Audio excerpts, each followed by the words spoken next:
Salut tout le monde, les petits moutons, les sceptiques et les éveillés, j'espère que vous allez bien. C'est numéro 14, là ça fait longtemps que j'ai pas fait de vidéo. Et là je vais vous lire un petit texte, c'est le pacte secret. En fait c'est un lanceur d'alerte du projet Avalon qui faisait partie du réseau qui gouverne le monde, des grandes élites. Et donc il a écrit un texte qui normalement il ne devait pas sortir. Ce texte est sorti un jour, le 21 juin 2002, un jour de solstice d'été. C'est une date très importante pour le réseau qui dirige le monde. Vous voyez de qui je parle, je pense. Donc là, je vais vous lire le petit pacte secret. Hein? Donc le pacte secret.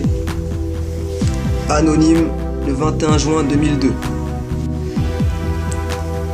L'illusion créée par notre pacte sera si énorme, si vaste, qu'elle échappera à leur perception. Ceux qui la verront passeront pour fous.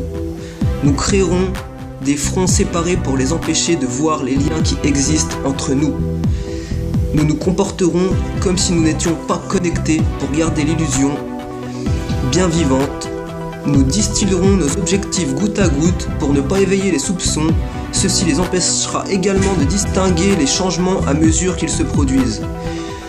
Nous nous placerons toujours au-dessus du champ relatif de leur expérience parce que nous connaissons les secrets de l'absolu. Nous travaillerons toujours ensemble et demeurerons liés par le sang et le secret. La mort viendra à celui qui parlera. Nous ferons en sorte que leur espérance de vie soit brève et leur intellect faible, tout en prétendant faire le contraire. Nous utiliserons notre connaissance de la science et de la technologie de manière subtile afin qu'ils ne se rendent jamais compte de rien. C'est vrai. Nous utiliserons les métaux, accélérateurs de vieillissement et des sédatifs dans leur nourriture et leur eau ainsi que dans l'air. Chemtrail. Ils seront entourés de poisons de toutes parts. Les métaux occasionnent leur dégénérescence intellectuelle. Nous nous promettons de trouver des traitements en nous mobilisant sur tous les fronts, mais nous les empoisonnerons toujours plus. Les 10 poisons seront absorbés par la peau, par la bouche et détruiront leurs esprits et leur système de reproduction. Pour toutes ces raisons, leurs enfants seront morts-nés et nous occulterons cette information. Les poisons seront dissimulés dans tout ce qui les entoure, dans ce qu'ils boivent, ingèrent, respirent et dans les vêtements qu'ils portent. Nous devons nous montrer ingénieux à cet égard car ils ont la capacité de voir loin. On est très fort et ils le savent. Nous leur enseignerons que les poisons sont bons en diffusant des images amusantes et des tonalités musicales. Dans les petites pubs, hein. Vous voyez dans les pubs comment ça fait, les petites intonations de merde. Ceux qu'ils respectent nous aideront car nous les enrôlerons pour faire progresser nos poisons. Ils verront nos produits utilisés dans les films et s'y accoutumeront sans jamais connaître leurs véritables effets.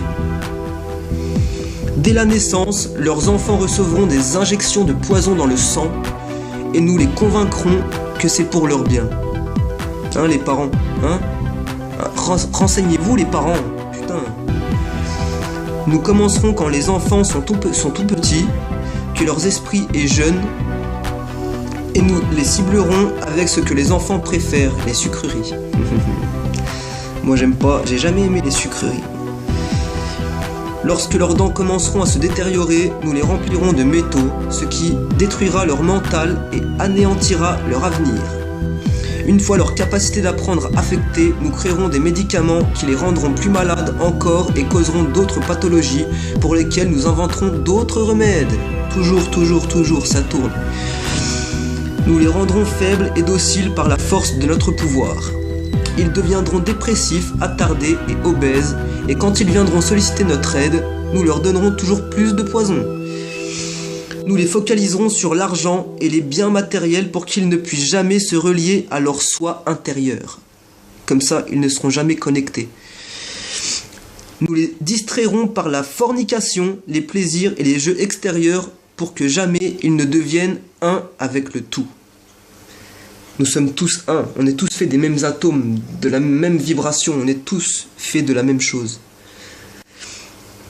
Leurs esprits nous appartiendront et ils le feront ce que nous leur dirons. Ah bon? Pas moi.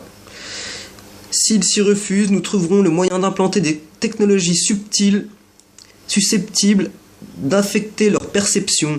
Nous utiliserons la peur comme une arme, nous établirons leur gouvernement ainsi que les partis d'opposition. Les deux côtés nous appartiendront. Oh, on ne le sait pas. Nous dissimulerons toujours nos objectifs, mais notre plan sera mené à son terme. Ils travailleront à notre place, mais nous en récolterons les fruits. Nos familles ne se mélangeront pas aux leurs, notre sang doit toujours demeurer pur, car là est la formule. Écoutez bien ça, c'est très intéressant. Nous les ferons s'entretuer quand cela nous conviendra. Ça se voit, non? Nous contrôlerons tous les aspects de leur vie et leur dirons ce qu'ils doivent penser. Nous les guiderons gentiment et délicatement en leur laissant croire que cela vient d'eux. À travers nos factions, nous fomenterons l'animosité entre eux. Quand une lumière brillera au milieu d'eux, nous la ferons s'éteindre par le ridicule ou par la mort, ce qui nous conviendra le mieux. Nous les pousserons à déchirer le cœur de leurs conjoints et à tuer leurs propres enfants. Pour cela, notre allié sera la haine et la colère notre ami. La haine les aveuglera totalement et ils ne se rendront jamais compte que leurs conflits font de nous leurs dirigeants. Ils seront bien trop occupés à s'entretuer. Eh oui, réveillez-vous, arrêtez de vous diviser comme des bebeux. Ils baigneront dans leur propre sang et tueront leurs voisins jusqu'au moment que nous considérerons propice à notre assaut. Nous en tirerons le plus grand bénéfice, car ils ne nous verront pas, car ils ne peuvent pas nous voir. Leur guerre et leur mort nous permettront de prospérer toujours plus. Nous recommencerons encore et encore jusqu'à l'accomplissement de notre but ultime.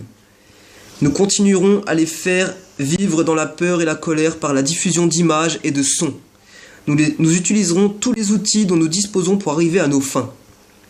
Les outils nous seront fournis par leur travail.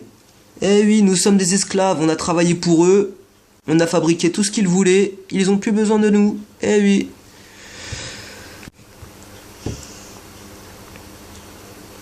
Nous ferons en sorte qu'ils se détestent eux-mêmes et leurs voisins. Nous leur cacherons toujours la vérité divine, le fait que nous sommes tous un. Ça, ils ne doivent jamais le savoir. Ils ne doivent jamais découvrir que la couleur de peau n'est qu'une illusion. Ils doivent toujours penser qu'ils ne sont pas égaux. Pas à pas, insensiblement, nous ferons avancer notre objectif. Nous prendrons leurs terres, leurs ressources et leurs biens, leur santé, pour exercer sur eux un contrôle total. Nous les abuserons en les incitant à accepter des lois qui les priveront du peu de liberté qu'il leur reste encore. On en a encore. Alors gardez-la, gardez-la. Nous établirons un système monétaire qui les emprisonnera à tout jamais et les endettera eux ainsi que leurs enfants. Quand ils réussiront à unir leurs forces pour s'opposer à nous, nous les accuserons de crimes et présenterons au monde une histoire différente, car alors tous les médias nous appartiendront. On va tous passer pour des terroristes aux yeux du peuple, parce qu'on est en divergence avec le système. Nous utiliserons la presse et son sentiment en notre faveur pour contrôler le flux de l'information. Quand ils se soulèveront contre nous, nous les écraserons comme des insectes, car ils sont encore moins que ça. Vous voyez comment ils nous considèrent? Vous voyez ça? Réveillez-vous, bordel, réveillez-vous. Ils seront dans l'incapacité de faire quoi que ce soit, car ils n'auront pas d'armes. Nous recruterons certains d'entre eux pour exécuter nos plans. Nous leur promettrons la vie éternelle, mais de vie éternelle ils n'auront jamais, car ils ne sont pas des nôtres. Eh oui, les petits francs-maçons des bas étages, là, arrêtez des... Putain, ça m'énerve. Les recrues se feront appeler initiés, les francs-maçons, et sociétés secrètes autres que ça. Et elles seront endoctrinées pour croire en de faux rituels, de faux rites de passage vers de plus hautes sphères. À partir du 30e degré, ils savent qu'ils deviennent lucifériens. Ils savent quel Dieu ils adorent, ok? Pour croire en de faux rituels, de faux rites de passage vers de plus hautes sphères. Des membres de ces groupes penseront qu'ils sont avec nous, mais ils ne connaîtront jamais la vérité, ils ne doivent jamais connaître cette vérité, ou bien ils se retourneraient contre nous. Eh oui, et ça commence, vous allez perdre.